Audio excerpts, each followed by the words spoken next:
now. He had said to me that you don't realize how your heart's been compensating and just how crappy you feel until you get this valve replaced, and you'll be like, oh my gosh. And he said that his first in-person CE, it was cardiac arrest scenarios, and he goes, that was really hard for him. Well, that's okay. You want to get some tissues? We're good. And he goes, all I just pictured was my sister. And of course, me, I had to make jokes about it, because that's how we cope. But thankfully, he wrote in with me because I think it was just wanting to help people and being there for people on what I might not think is the worst day ever, but the worst day of their lives. And being able to be a part of that, even if it's the most minuscule way, to be there to help people work through that or get through that and just be kind to them during that time. And now part of me, thinks of like, what if I would have done that? How different would my life have looked? But that was probably like 21-year-old Kim who wanted to do that. And I'm not that person anymore. She spent the better part of a decade responding to the worst moments in other people's lives. She's done CPR on strangers. She's held the hand of people who didn't quite make it. She knew better than anyone what it looked like when the body gives out. And then, in an ordinary day, surrounded by her family, her heart stopped, and the paramedic became the patient. This is Kim Higgins. Hello. And this conversation is what happens after you get a second chance. Yes. Before we get into any details, how are you doing right now in 2026? Everything's great. My heart's great. My cardiologist is the best. He's super on top of checking lab work all the time, making sure I'm feeling good. And as of now, everything's boring. And I'm not a boring person, but I want to be medically boring. So I just go see my doctor all the time, and everything's good. I feel fantastic. I felt better than I ever thought I could feel in my life, on top of, everything that I've gone through, losing a bunch of weight and really getting my health back on track. Tell me about the family you grew up in. Think firefighter? Yes. And your mom was a nurse? Yes, that's correct. So did they kind of force you into service, or what was that like? So I think yes. Growing up with my dad being a firefighter, my mom being a nurse, most of our dinner time conversations were about calls and, going to do holidays in the fire stations. It's like, what else was I going to do? Like this, it was home to me, all of our big adventures were at the fire station, and growing up with a bunch of brothers that were firefighters. Like I don't think there was anything else that I could have done that I would have enjoyed as much as I do. So I think in a way, as corny as it sounds, but it was definitely bred into us. So do you think it was kind of more decided for you, or? Yeah, I don't know if it's decided, but my parents were big on raising very strong women, and I think it was just natural for us to go into a profession where we had to be very strong women and be self-sufficient and do things for ourselves. And we would have been terrible in an office job or like a 9-to-5 job, because we just never had the personality for that, because we grew up in a fire station. Yeah. So I guess, yes, it was kind of, decision made for us, but it was in our blood. So yeah, it was kind of just a given that we were going to do that. Yeah, absolutely. Was there a version of Kim that wanted to do something completely different? And what did that look like? So yes, there was. During college, it was like, okay, well, I'll go work in EMS just to get through college and pay the bills and everything like that. But there was a part of me, because I'm such a big animal person. I would have loved to go be a veterinarian or something like that. But then I was starting to look at colleges, and I was like, holy crap, this is really expensive. I don't think I'm smart enough for that. Like the book knowledge side of it, like the street side or the whatever you want to call it, got that under control. But the book smarts would have been where I struggled, and expensive, and a long time. Yeah, definitely. College is expensive. Oh my gosh, yes. So 5 siblings all ended up in public service. That is correct. That can't be a coincidence. So kind of said a little bit, but it was family culture. What were your parents actually teaching you that you think? I think it goes back to raising very independent people, even, with my sister and I, and then my brothers. But they also raise us to be very caring and very kind, and to help other people who are in need or who are struggling or just need someone to talk to.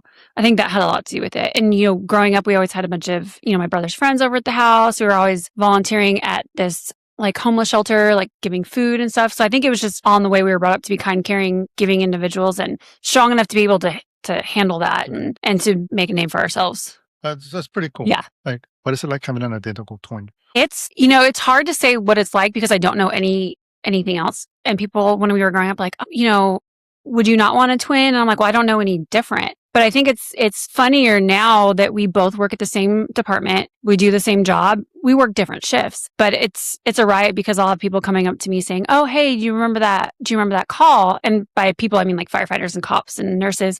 And I'm like, no, that wasn't me. That was my other half. That was her. And they're just like, wait, what? And most people now know that there's 2 of us that work in EMS in the same department. But it was, especially when you were younger, we heard stories of other twins at a young age that were always like button heads and everything. And we always, for the most part, got along when we were younger. We always had like a built-in friend. We didn't have to go do things by ourselves. So, I mean, I think it was great because you had a built-in, maybe not best friend, but you had a built-in friend. Different? In a lot of ways, yes. Like even just like when we get mad, I'll get mad right away and be mad for, 15 minutes or whatever. And then I just get over it. Where her personality, which is not, it's not wrong, right, or indifferent. It's just different. She'll stew on it and she'll linger on it. And then like a week later, she'll be mad about it. I'm like, what are we even mad about? But that's just the different. But in a lot of ways, we are similar. We're pretty chill, laid back, just kind of go with the flow until we can't. And then we just like. How do you guys ever switch places? So we did it once. And we were terrified because our mom worked at our school and my mom was like, I brought you in this world. I could take you out of it. So we were always terrified. So I think it was maybe 8th or 9th grade. We switched places in our computer class and we were just like, no, we're going to get in so much trouble. But obviously we didn't have tattoos or anything. We looked, I think, a lot more similar back then. And the teacher came up and talked to my sister about something that I had to do after class. She was like, okay. And no one ever knew, but that was literally the only time we ever did it because we were. So you didn't get caught? No, we did not. Nice. No, but we were afraid to get caught by my mom. That's why we did not do it more times. Scary mom is. Yeah. Yes, absolutely. Mexican household. She's a ping pong paddle one time when I sassed her and I was like, I'll never do that again. You built this entire your life around service, around being the person that people called when things are wrong. And then the other day that everything went wrong. We're going to get to that. But first, I kind of want to understand you a little bit better. Okay. Before that day, before the changes in your life, you spent nearly a decade in EMS California, right? About 8 years. What pulled you to the work originally? Not the family part, but like for you, like what called you to be a paramedic? Is there a part of the job that feels more like? Yes. I laugh about this all the time is because I'm a very outgoing person. I like being nosy and like knowing the things and being outside. So I think part of that is why this job is so perfect for me is because I get to do all the things and I get to be like, oh, I'm not just passing by that car accident and not knowing what's going on.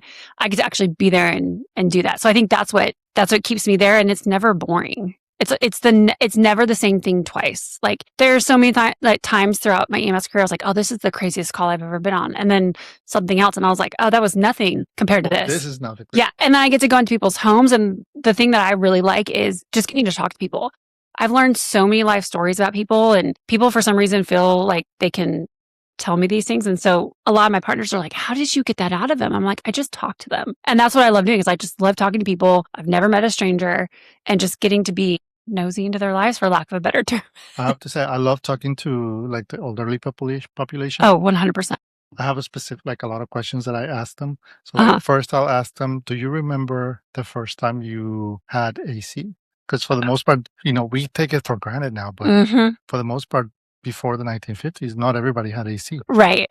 Or the other one I'll ask is, do you remember the first time you saw color television? Right. And they're usually the that I get are so broad and so their face lights up because they're like remembering, and then I think it takes them back to their childhood. Right. So it's pretty cool. Well, I don't think they have a lot of people that ask them that either because they're like, whatever. And I'm like, I loved hearing war stories of them growing up, and it's like a whole different world. And I think it's so interesting and so intriguing.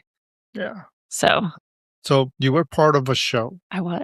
Night Watch, how did the Night Watch experience, what did it do to your sense of who you were? I don't think it really changed my sense of who I was because I've always been very secure in who I am as a person. I think it was fun just to watch myself and be like, oh, that's how I come across sometimes and hardly ever serious unless I need to be. But I think it was, I don't know, like I don't feel like it changed me much, but it was fun to watch myself on TV for sure. Were you the lead medic? No, I was not. Okay. So I hadn't gone through paramedic school yet. So it was Audrey Lucia, who doesn't work here anymore or doesn't work in Austin anymore. And then me as the partner. Okay. So grew up in California, did some work there. Then you guys moved to Texas. Why Texas? So I'm pretty sure everybody that's here in Texas is wondering why somebody from California moved to Texas. So it'd always been in the back of my mind, like, hey, I would love to just pick up and move somewhere that's not California. Now, mind you, we didn't grow up in your typical California way. Like, we had horses, we lived next to cows. We grew up very, like, country in a way, but not like redneck country.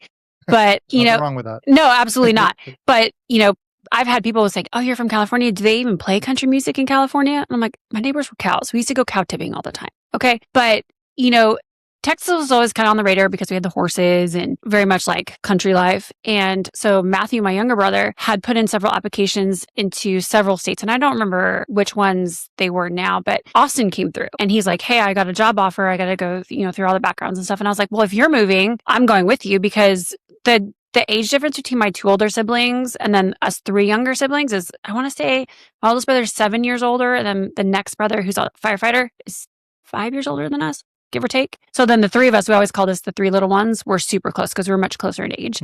So we said, well, hey, if you're moving there, we're going with you. So we quickly, both Courtney and I, put in our applications and he goes, yeah, we're going to try to make it work. And we're like, okay, cool. We're going to go too because we're so close. That's pretty cool. Like, it must have been at least comforting that, at least for your brother, that, his 2 sisters are moving with him. And then you guys came here in new town, new city. You didn't know anybody. I never been here. At least the 3 of you knew each other. Yeah.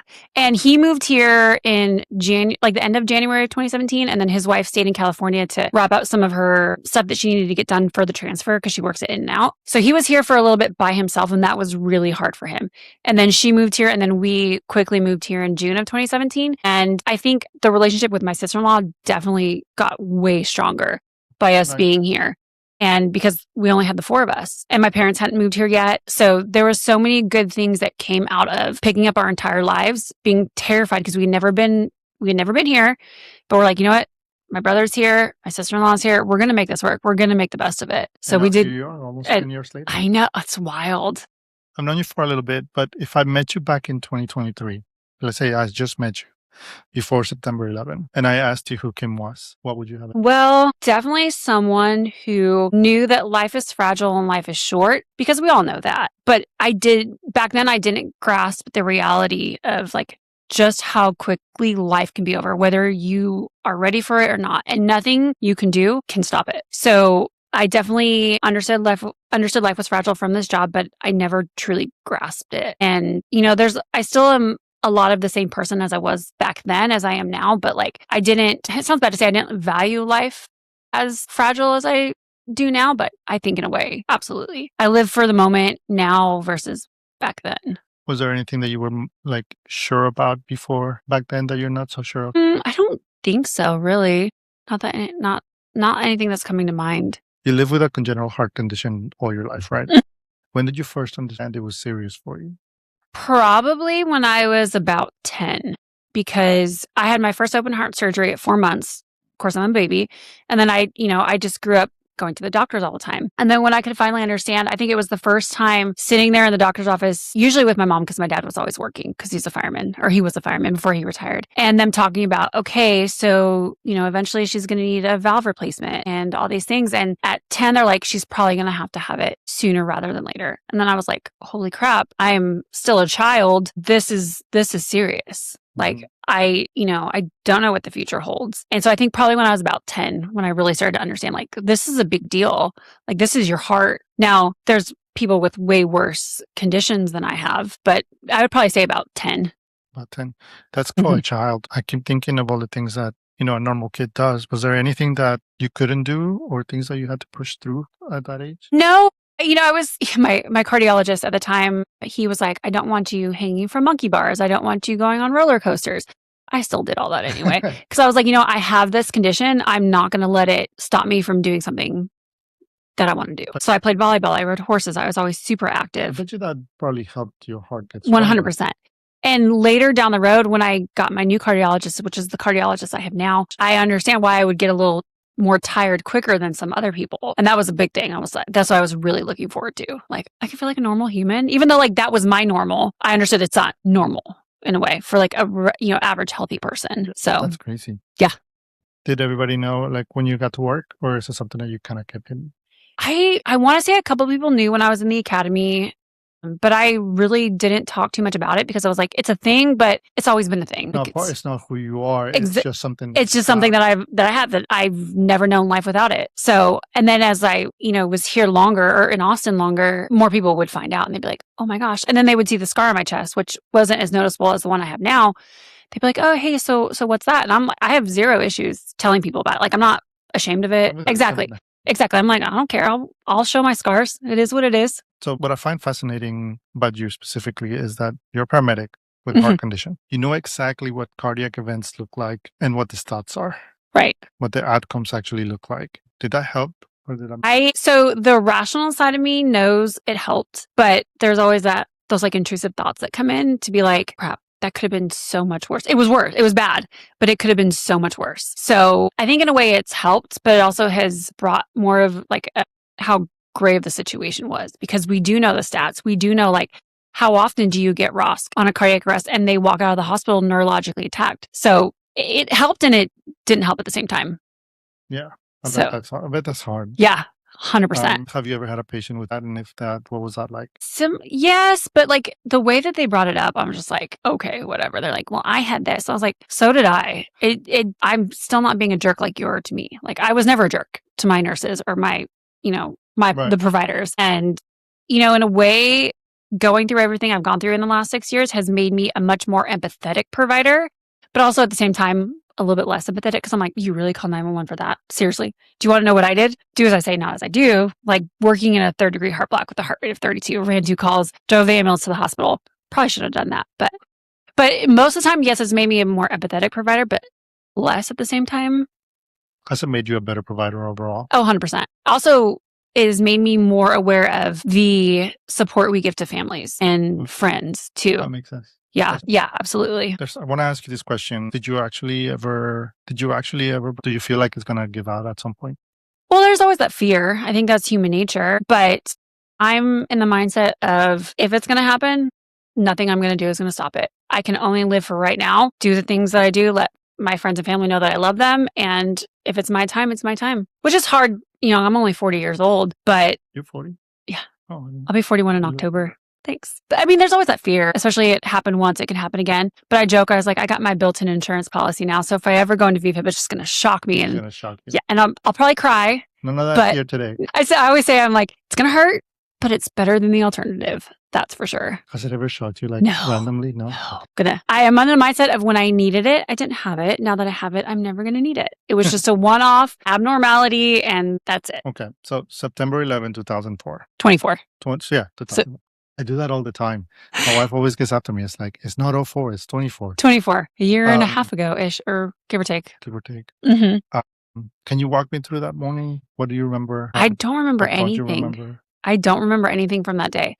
And it's funny because my sister and I had gone on an Alaskan cruise for 9 days up until the end of August. So from the time we got back to the time that September 11th happened, there's things that I do and do not remember from those 2 weeks. I remember the day before I went and got a haircut because I chopped like a whole bunch off my hair. But I literally don't remember anything from that day. And from what my family has told me is I had gone up north for a doctor's appointment or a couple of doctor's appointments. I went to Academy, got a new Stanley cup or something because I like cups. And then I had gone south. I was supposed to drop something off for my sister at Medic 2. Of course, she wasn't there because it's Medic 2. And I think the firefighter said I was over on their side of the station for like 2 to 3 hours, talking about like kind of my surgeries and what I had already gone through up until then, showing them some EKGs when I was in my 3rd-degree heart block. And they're like, yeah, you looked fine. Like totally fine. Never would have guessed. And thankfully, from what my mom had said, I texted her, said, hey, I'm leaving the station. I'm going to come to the house. Let's dig some fence post holes because we were building a pasture for our horses. And by we digging the holes, it was the tractor. So like someone would be in the tractor.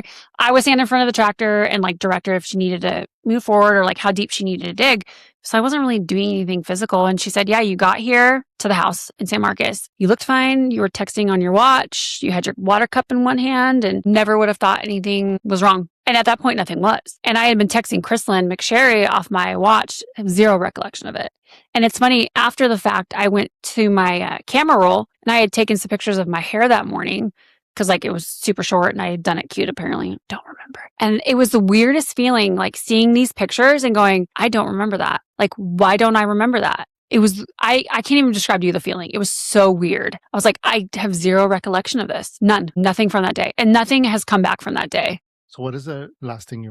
The last was probably getting my hair cut in like late afternoon the day before. I don't remember going to bed. Don't remember waking up. I don't remember going up to almost Cedar Park for my doctor's appointment. Zero recollection of that. And I think, and I'm okay with those memories never coming back because I think it's like a defense mechanism where like, was I feeling really crappy right before? And I don't want to remember that feeling. I don't know. But it literally was like, I was upright. My mom backed up the tractor about 3 feet looked up, couldn't see me, and I was face down in the dirt. Wow. Yeah, literally like that. And my pacemaker showed like, because of course they interrogated it after I got to the hospital, and I was like, pace rhythm straight to VFib. Wow. So I literally went from upright normal to not. Yeah.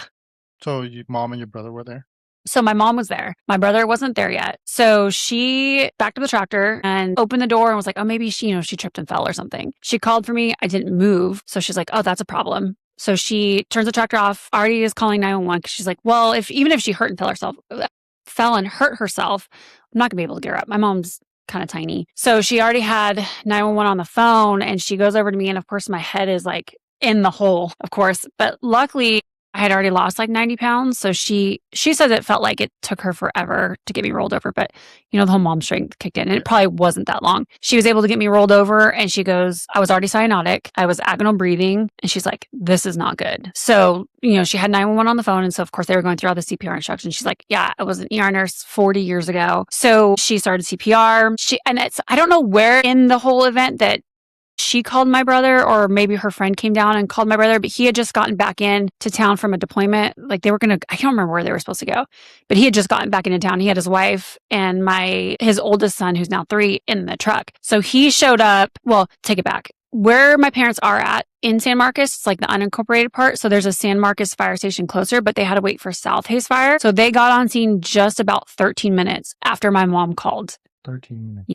And fire showed up first. EMS was not far behind them. And then whatever their version of a commander is showed up. And he was pulling in, my brother was pulling in as the commander was pulling in. And so he just mobbed it across the fields because their neighbor has roughly 10 acres too. And he just mobbed it. And by that point, I believe, fire and EMS were there.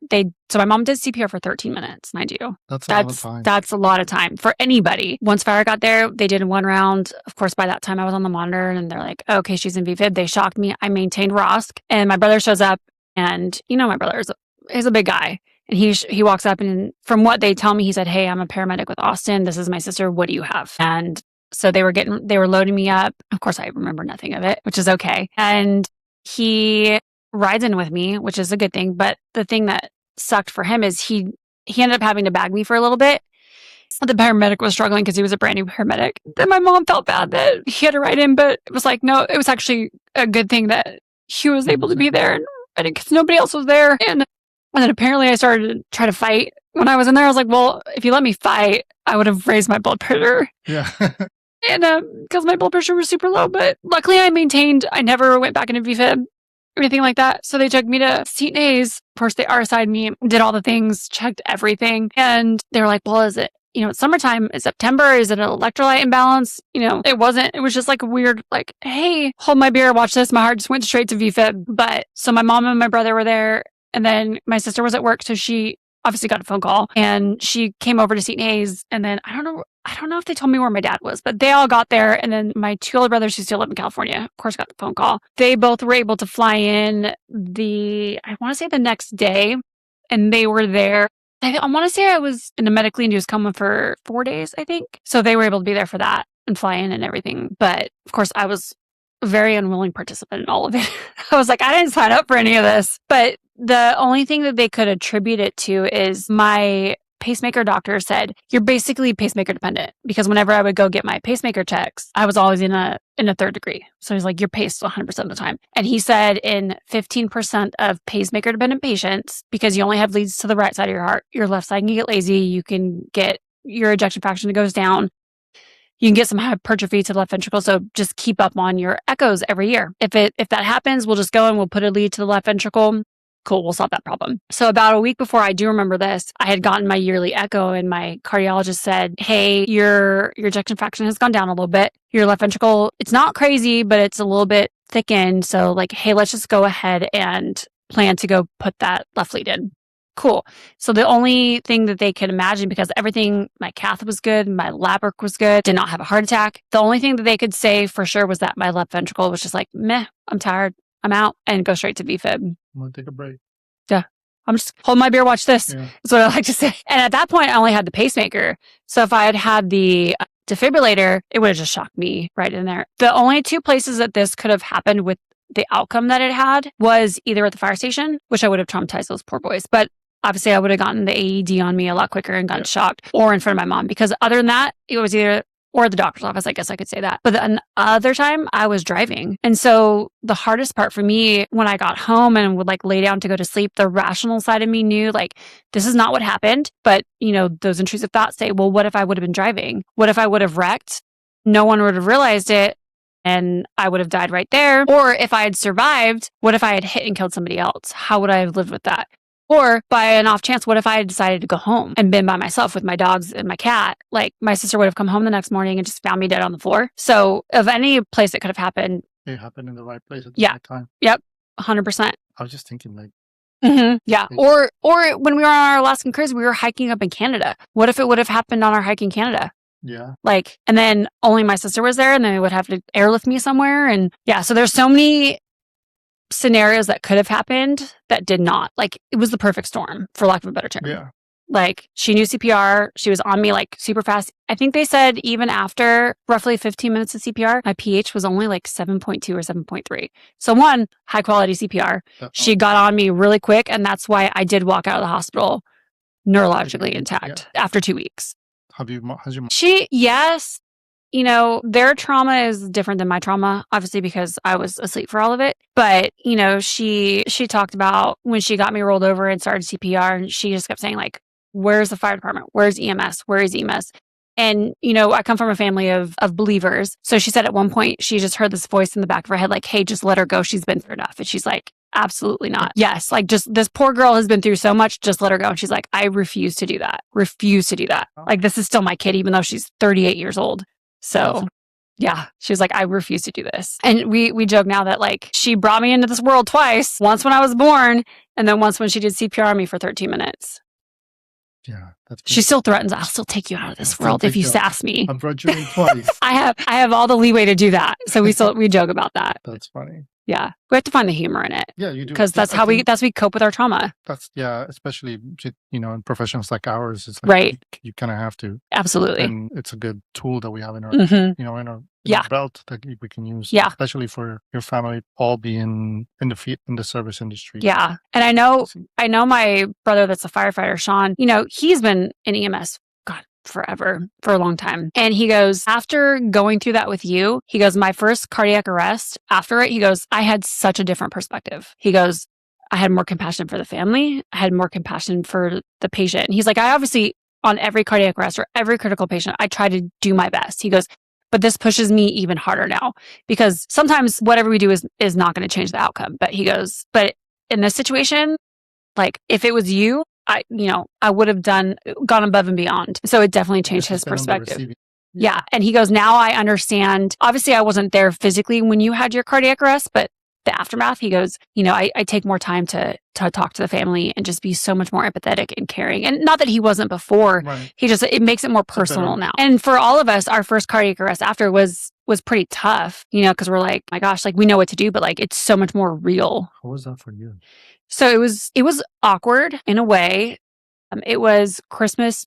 Actually, I think it was like after midnight on Christmas that year. Of course, it was Christmas. Of course. It was like 1 a.m. And, you know, I had to tell myself during the arrest, like, do not listen to the family. Like listen to them what they're telling me, but don't listen to the emotional side of it. Because like if I pay too much attention to that, I'm going to get emotional and I can't because I have to provide this care to this patient. And then when we left, like, of course, family started showing up and I was like, I need to go. Like, I need to go outside. And it was weird. It was just like, I know that was me at one point on September 11th, but like, I still had to like disconnect a little bit just so like I did not get into my feels about it or like get super emotional about it. But I had a good partner and she was like, doing okay? And I'm like, give me a minute. Let me get my thoughts together. And then I'll be good. That's a good mentality. Yeah. That's impressive. And especially it's one of the reasons why I wanted to talk to you because I find it so impressive that you went through all of this. Mm-hmm. You were doing what somebody did to you earlier, waking up.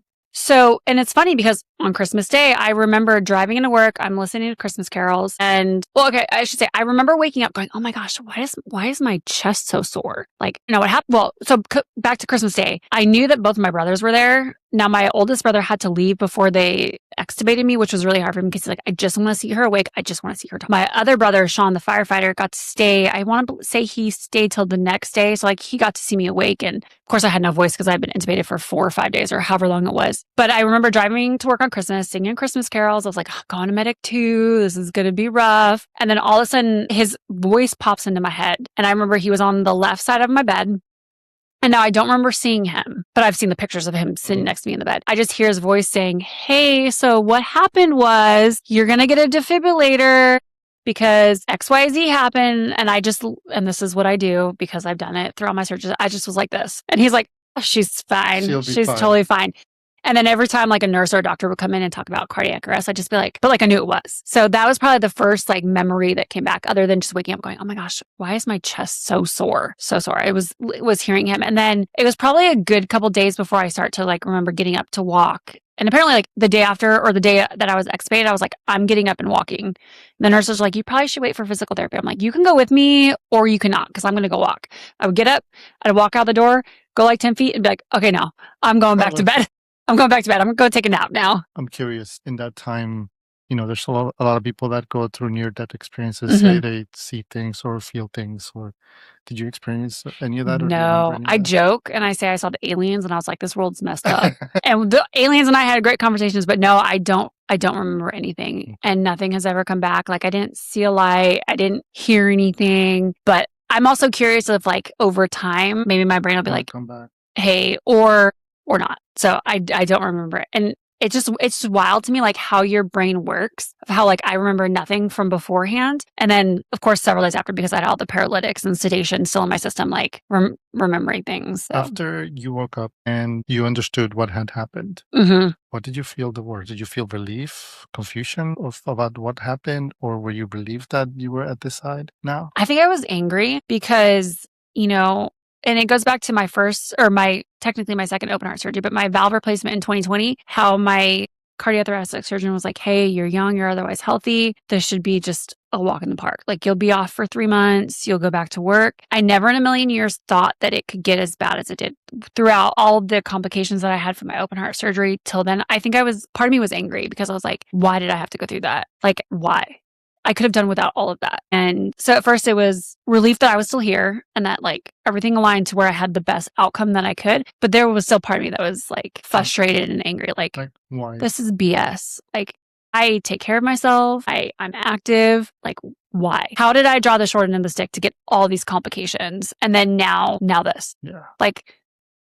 Yeah, I can understand the anger behind that. I was definitely angry and frustrated. So as a paramedic, you're the person that goes into people's houses and you tell them that everything's okay or that everything's going to be okay. Did you have any? If I did, I don't remember. Maybe probably my family told me like, hey, you're going to be okay. We're going to get through this, but not knowing like, was I going to have some neurological defects after it? Like, and it's funny because when they were doing neuro checks on me in the hospital, the nurses were just being way too nice. So I want to say it was Matthew came over and was like, pinch my trap and woke me up. And then they were asking me protocol questions. And of course I was, of course, right. And I got them all right, even though I didn't have a voice. And they're like, oh, okay, we at least know like she's in there, but like, what are going to be the long-term effects? But I think for them, it was like reassuring me like, hey, whatever happens, it's going to be okay. And we're going to get through it. Does it still make fun of you for it? 100%. And it was funny because afterwards, my nephew, who was 2 at the time, was like, hey, he calls me Kiki. He doesn't call me Auntie, he calls me Kiki. We were sitting outside and I was still at my parents' house recovering. And he's like, hey, Kiki, let's say the Pledge of Allegiance. And I got through half of it and I was like, Dad, I forgot it. He's like, what? And I was like, I forgot the rest of the Pledge of Allegiance. I need you to help me. I totally forgot it. And then I had a problem remembering Christmas carols that year. And I was like, of all the things, I could answer protocol questions after I was just in a medically induced coma for 4 or 5 days. Don't ask me to sing Christmas carols. So they still give me a hard time about that. Yeah. I'd be using it all up and down. Like, sorry, I forgot my keys. Well, I'm riding that train. Did I owe you money? Oh, I'm sorry. I forgot. It must be my neurological deficits. Well, sometimes people ask me something and be like, was this pre or post dying? Because if it's post dying, I did not bring that over. It was not that important. Or I'll be like, but do you know I died once? I don't remember that. I'm sorry. I'm going to use that. I'm going to ride that train as long as I can. Here's a hard question. Okay. Was surviving actually easier than rebuilding? Ooh, no, because once I got into my recovery, I felt fantastic. So I think getting through the first 2 months was the hardest part because I felt great and I was like, why do I have these limitations? But the hardest part was the mental side of it. Like, even though I physically felt great, it was Like the mental side of it, as in dealing like, with the trauma that happened. and then having to understand like my trauma is different than my family's trauma. Whereas like I was asleep for all of it. Do I still have trauma? Absolutely. Theirs is different because they had to sit there for 4 or 5 days and be like, what's her future going to look like? Is she going to come out of this? Is she going to have 24/7 care? Is she going to be able to go back to work? And that was, out of everything, that was the hardest part, was the mental aspect of it.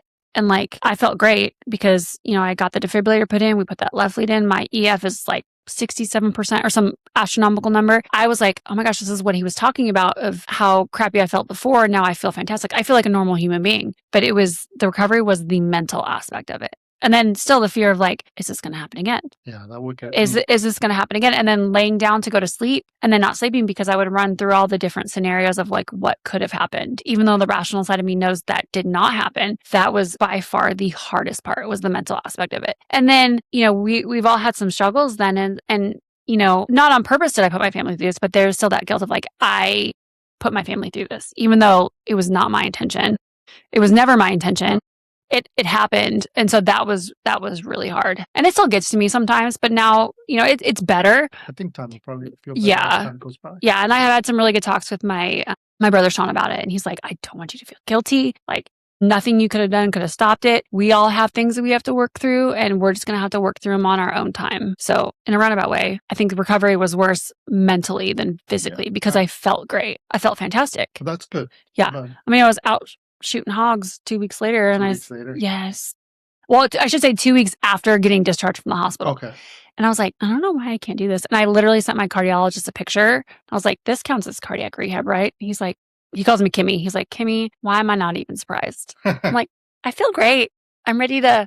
But the jokes aside on that, you're here and you're back to work in less than 3 months after. You got your health, living your life. So yeah, it was just under 3 months that I was off. And everyone's like, why are you coming back so soon? I was like, well, one, I'm going stir crazy because I like routine. And when I'm not at work, when I'm off for, all the previous surgeries that I had, I was like, I didn't have time management. I wasn't like, hey, I need to get these 3 things done so I can go to work tomorrow. I was like, I need routine and I need structure again. And I need something to take my mind off of something to do. This and something to do. So I was like raring to go back to work. And I felt so freaking great, like, which I never thought I was going to feel that great, especially almost 3 months after dying. How have your relationships changed with the people around you? Absolutely. Absolutely. I think we have all, for the most part, have gotten a lot closer, and we take time to call each other. Well, I should say my brother's in California because obviously we don't get to see them very often. Right. But it definitely has strengthened most of the relationships. We take time to like, hey, how are you doing? Or even just like a call and check in, which we never really did before. And there were some issues with my older brother and hurt feelings of my parents moving here to Texas and moving away from them, which is totally understandable. And we realized when my thing happened, it doesn't matter. It does not matter. Like, it matters family. Yeah. And strengthening those relationships. And the past is in the past. Like, we can stew on it, we can get upset about it, but it doesn't matter. In the grand scheme of things, it does not matter. What matters is your loved ones and your family, and being there and enjoying whatever time you have left. Because you never know. Who would have thought on a random day in September that a 38-year-old girl would go face down in the dirt? And yeah, so it's definitely made me take more time to like be closer with family and my friends, my close friends. What do you think healthy people waste? Even just the simple things in life, like the simple, like just being thankful that you get to wake up every day when I could be 6 feet under for the last 1.5 years. And I think I wish more people would not dwell on things so much because it's not going to change it. Why don't you just enjoy the time you have left? Take opportunities and live in the moment because you don't know when it could be your last, honestly. Yeah. We talked about a little bit of who you were before all of this. Who would you say you are now? I would like to say that I am a much more intentional person, even with just my family and friends, intentional on making time for them, checking in with them, but also at the same time, like not sweating the small stuff as much. Like, I've always been a super chill, laid back person. Now I'm like, there's way bigger issues to deal with in life than this person mad at me or whatever, but definitely more intentional, more thoughtful, and realizing it's not about the material things in life. It's about your family, your friends, your relationships, and enjoying life. I mean, not going crazy Right. and like skydiving or anything like that, but definitely more in. Yeah, like 100% could. I don't know if my cardiologist would like that because I am on a blood thinner, but hey. Tomato. I always say you only live once. Technically, I've lived twice. Yeah, you live twice. I have 2 birthdays now. Well, and I do joke that I would have to take such a day as September 11th and make it about me. Yes. And everyone's like, it's you, Kim. We're not surprised. I'm like, I do like to, make a scene. When I was researching, looking, I came across that you used to have a dream about having equine, like a horse equine, yeah. Equine? So, yes. For kids with disabilities? That's always been a thing for me. Is that still a dream? 100%. It started in high school, really. And we had to do a senior project and we were sitting there like, what are we going to do? So we ended up taking one of our teachers' sons who was autistic and kind of set up a program for him. Like, I don't remember how many times per week he could come like ride the horses, but he had to meet certain goals to be able to come ride. If he didn't meet his goals, then he would have to come do chores and like not ride the horse. And so we did it over several month period, and his parents were like, oh my gosh, his attitude and his scores in school and his behavior in school has gotten so much better because of this. And so that was always something that I wanted to do. And I have friends who she does that way up north, so I can't ever go up there because it's too far. But I think that's such a great way to be able to serve other people and get to give them something that I'm so passionate about in life, which is horses and being outdoors, and letting them get to experience that. That's pretty cool. Yeah. So is that treatment or probably not more did you urgent? Like the survival to change the timeline to try to get it done? There's never really been a timeline. It's like if I get to a place in life where I have the time and the resources to do that, I would love to do it. Now, one thing I've actually talked with Kristen is I would love to find a place around here who does it. I know there are, but I've been so freaking busy, and I have a part-time job and everything like that, and at least go volunteer and see what it would really take. Yeah. Do it. And then there's a camp in Center Point, Texas. I actually used to volunteer at this camp when I was in high school. Okay. But it's for kids with disabilities. Okay. And they go to. That's fun. And the whole purpose of this camp is to let them be regular people. Yeah. So you do whatever you need to actually do it. Yeah. But they have horses for the kids there. That's awesome. Cool. They love it. I mean, I found such peace and purpose with horses. I think every kid should have the opportunity to do that. Or even adult too, because it brought so much peace to my life. And I remember during my recovery, we have a swing out by the barn. I would just go sit out there. I'm like, there's horse crap everywhere, but this is my happy place. Give me all the fur and the horse slobber, and I am in my happy place. Second chances. Sometimes I feel like they could be asking something. Do you think it's the second chance is asking you to do something specific? I could see, yeah, is even just. I mean, I could look at it in every aspect of my life. Is this a second chance to be a better provider, to be a better sister, to be a better daughter, to be a better friend? Absolutely. I haven't really thought too much of like, okay, what else do I need to do in terms of like, do I start with an equine therapy thing or whatever? I'm just so focused on like getting back on track financially because, of course, having all the medical issues has brought a financial strain. But I think where I'm at right now is having a second chance with the relationships around me. And, extended family, immediate family, friends, definitely be a better person for that. That's cool. Yeah. All right. So I'm going to bring it to a close. Okay. And just faster questions. Okay. Whatever comes to mind. What are you most grateful for today? That I'm here and that I had this chance to, one, tell my story, even though I still get emotional, which is, I think, normal. Absolutely normal. But to get to be here and to see how this has affected in a positive way the relationships with my family and friends. So just grateful to be here and get to enjoy life and watch my nephews get sassier and grow older. And even my nieces too. Like I get to be there for them. Absolutely.